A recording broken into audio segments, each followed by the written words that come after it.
Hello, Aries. Ito yung reading mo, March 18 to 24. Yan. Tignan natin ano ba tong mga mensahe para sa iyo.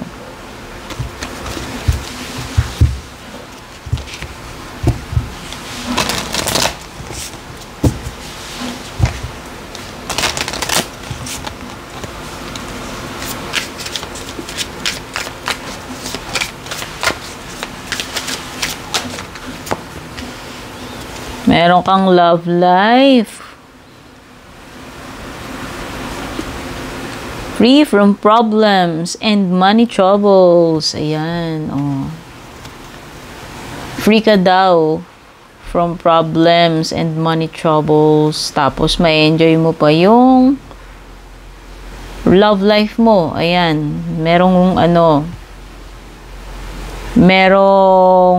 itong week na ito is centered on your love life and punong-puno ng love yung week mo. Yan, pwedeng ganyan. Love and be loved. Ayan, sabi ko na, you will feel loved or special by your significant person. There is also spiritual work, no? Itong mga spiritual work, alam nyo na yan, yung mga spiritual practices na ginagawa natin, like meditation, praying, etc. Or kung ano pa yung ibang ginagawa nyong spiritual work. Yan. Baka may mga spiritual practices kayong ginagawa bukod sa yan, yung yoga, spiritual yan, alam ko eh. You also have fertility. So, very very fertile. Ingat-ingat kung walang planong maging pregnant, no? This is also a fertile time for you. Ibig sabihin, parang Empress energy. Pag sinabi nating Empress energy, you have abundance. Tapos, merong motherly energy.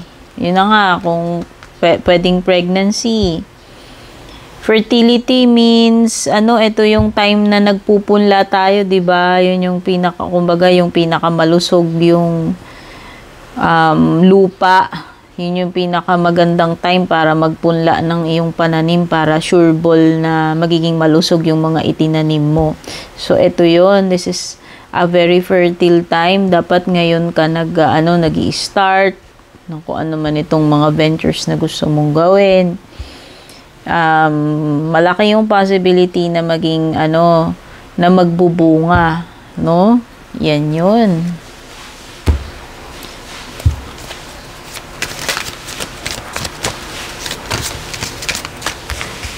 You have the Seven of Pentacles, Seven of Swords, dalawang 7. Hindi ko alam yung meaning yan sa numerology. O diba, dalawa yung energy mo dito na nagtatanim. Ito, fertility at saka 7 of Pentacles. Kaya nga, ayan, pagpupunla. Ito yung time na masagana. Yung pagkakataon na masagana. No, kaya dapat ito yung time na nagtatanim ko or may mga ginagawa ka. Nagki-create ka. No, Empress energy. Seven of Swords is be careful sa yung mga person na sneaky or yan. Hindi mo alam mo ka ba sa magtitiwala So may titignan mo muna yung make sure na alam mo kung ano ba talaga yung totoong intention sa'yo ng mga tao na nakakadeal mo. At saka, ito yung time na kailangan mong gumamit ng ng diskarte, tactics, or diplomacy, or yung charm or wit. No? Ito yung mga times na kailangan mong ganun ng gumamit ka ng kakaibang diskarte. Para magawa mo or ma-achieve mo yung gusto mong ma-achieve. Pero yun na nga, mag-ingat ka rin sa mga thief or yung mga person na pwedeng mag-take advantage sa iyo.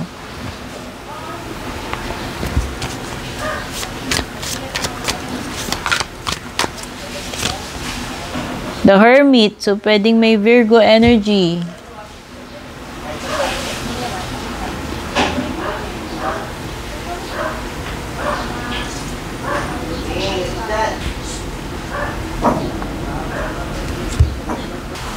Meron ding energy dito ng withdrawal with the Hermit card. Pag sinabi nating withdrawal, parang dinedetach mo yung sarili mo from someone or from a situation. No, kumbaga, pwedeng gusto nung iba is magkaroon kayo ng time alone, pwedeng ganyan, or umiiwas kasi withdrawal, pwedeng yung mga ganong tipo,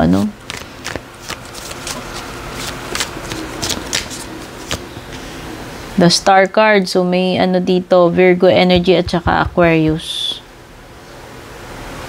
Okay. Aquarius is Star card. Ibig sabihin, having faith. Not giving up. Kumbaga, hindi ka basta-basta, hindi ka basta-basta mawawalan ng pag-asa kung ano man itong inaasahan mo. Parang, kasi nakikita ko dito si Pandora opening a box. So, pwede kang may dito, madidiscover. Kasi ganun yung nangyari kay Pandora eh. Naging curious siya dun sa laman ng box. Tapos binuksan niya, yun, nalaman niya kung anong, ewan ko, naglabasan yung mga kung ano-ano dun. So, meron kang ma-unlock or ma-discover dito. No? Out of your curiosity, pwedeng ganun. Dahil lang masyado kang nai-intrigue or nakikurious about something and gagawa ka ng way para malaman ano ba talaga yung laman niyan. And then, madidiscover mo kung anong laman. Hermit card is also about, pwedeng enlightenment, no? Kasi parang may mga bagay dito na mabibigyan ng kaliwanagan, or answer. Same thing with the Pandora dito. Na parang pagbukas niya nung trunk, naglabasan yung mga bagay na kinakicuriousan niya. So, yun na nga, meron something dito na madidiscover mo. Dahil lang napaka-curious mo. Or naghahanap ka ng ewan ko, meron kang hinahanap with the Hermit and dito kay Pandora eh. Parang same energy.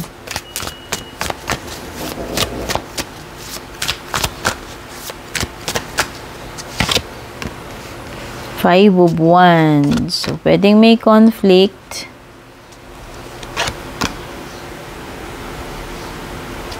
Pwedeng meron ditong competition, tipong nag-aagawan. Emperor, daming signs dito. Meron kang Virgo, meron kang Aquarius, meron kang Aries. Oh, you will succeed kung ano man itong hinahanap mo with the Hermit card. Or kahit na mag-isa ka, magsasucceed ka pa rin. Ayan.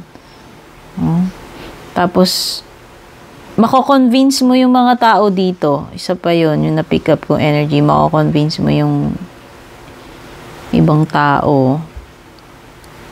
Mapapabilib mo sila. Mapapahanga mo sila.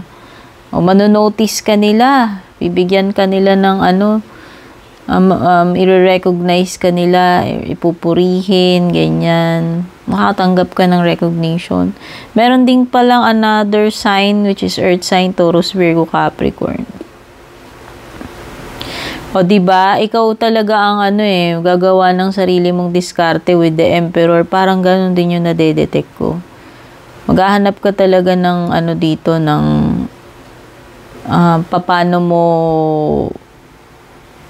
paano mo makokontrol yung situation, or kailangan mo ng tact, or ano ba yun, yung binanggit ko kanina, kailangan mo ng charm, ng diskarte.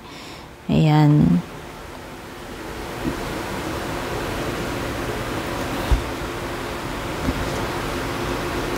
Knight of Pentacles means possible na merong yung lakad, no? Pwedeng related sa trabaho or sa pera. No, hindi ko alam kung may lalakarin ka dito. Nakikita ko rin dito with the Knight of Pentacles na magiging very interested ka to learn new skills. Ayan. So, pwedeng meron kang mga pinag-aaralan sa sarili mo. Kumbaga, nagsa-self-study ka. Ayan. Or may mga bago kang matututunan na skills. O may mga bagong kaalaman na paparating sa'yo.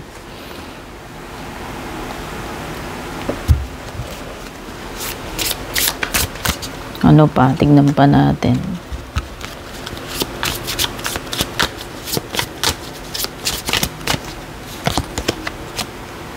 Wow, surprise! Uy, baka may marireceive kang sorpresa, regalo. Basta merong ditong makakapagpa-surprise sa'yo. Pwedeng magandang balita. Merong something unexpected na na darating sa'yo. Kaya ikaw ay masosurpresa. Pwede rin may change na parating sa'yo.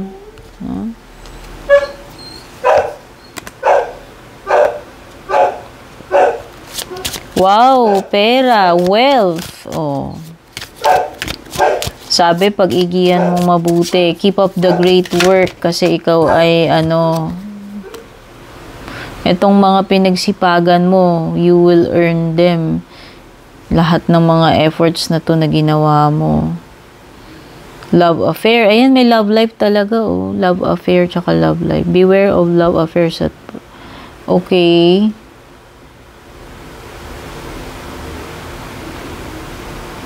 Mag-ingat ka lang kasi yung love affair mo parang may warning about, parang related siya sa Seven of Swords. So, pwedeng may deception.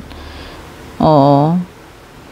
May love life pero parang merong some kind of deception dito. Or yung tipong mawawalan ka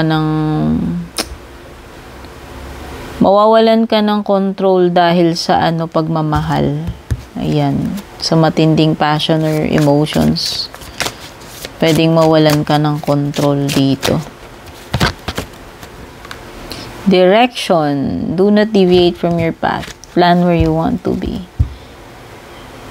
Okay. So, kailangan mo ng specific na plan or goal para ma-achieve mo itong success mo. Or pwedeng meron kang certain path na ito yung tama para sa'yo. Nandyan yung success mo. Mukhang ito yun. Sabi kasi dito, do not deviate from your path So, dapat alam mo yung path mo. And kapag nahanap mo na yung true north mo, yung niche mo, yung path mo, ang gagawin mo lang is to work hard, to achieve and maging persistent ka dyan sa sa goal mo. Huwag kang magpapadistract, dire-diretso ka lang doon sa path mo. Parang you are going towards a direction. Parang nililid ka dito Merong path na doon ka nililid ng mga ng pagkakataon. Doon ka talaga mapupunta,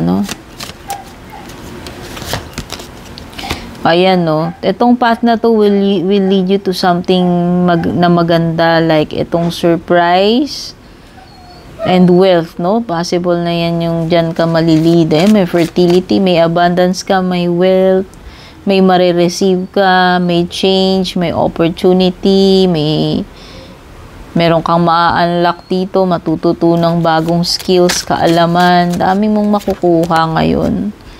At meron ding savings, magtabi-tabi ka ng pera, huwag palagasta. Okay? Ayan. Create savings for the future daw, magtabi ka para sa future Aries. Tingnan na natin yung closing message.